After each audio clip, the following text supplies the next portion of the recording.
As the wall rises, resistance intensifies. This chapter shows how God's people respond when ridicule turns into real danger, okay?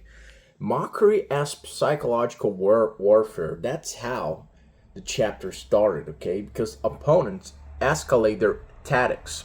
Sambalat mocks publicly. Tobiah sneers. Even a fox climbing on it would break their wall. Okay, their goal is not debate, it's discouragement. Ridicule aims to stop God's work before force is needed. Okay, then Nehemiah answers mockery with prayer. Nehemiah does not trade insults. He prays and keeps building, right? So we built, so we rebuilt the wall, for the people had mind to work. Prayer keeps momentum when words try to sap moral. Okay? Then the mockery turns into threats. As progress becomes undeniable, enemies plot violence. Samaritans, Arabs, Ammonites, Ashdodites, a coalition forms to attack Jerusalem. Then Nehemiah responds with two actions, okay? Let me turn the light here real quick. Let me see if it makes difference. Um, what I was talking about. Yeah, Nehemiah responds with two actions: prayer and a guard posted day and night. Faith prays, wisdom prepares. Then internal discouragement rises. The most dangerous opposition comes from within. The strength of the laborers is failing. There is too much rubble. We cannot rebuild. Even families living nearby warn of attack.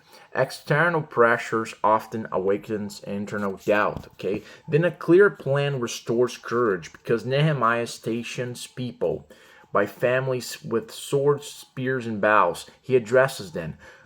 Do not be afraid of them. Remember the Lord, who is great and awesome, and fight for your families. Courage returns when fear is met with clarity and purpose, okay? Then they start rebuilding while guarding, okay? The strategy becomes iconic because half work and half stand guard. Builders carry app weapons, and one man stands ready with a trumpet, okay? God's work advances when vigilance and obedience walk together. Then unity is the defense. Nehemiah explains the trumpet plan. Whenever it sounds, everyone rallies there, okay? Then the chapter ends with total commitment. No one removes armor, no one stops guarding, not even at night. Unity neutralizes fear and thwarts surprise attacks, okay? So what are the key lessons from this chapter? The first one is mockery is often the first attack. Don't underestimate words. Second lesson, prayer sustains momentum. Nehemiah prays and keeps building. Third lesson, wisdom prepares without panic. Faith does not equal recklessness. Fourth lesson, discouragement can come from within. Leaders must address moral honestly. Fifth lesson, clarity restores courage. A plan turns fear into resolve.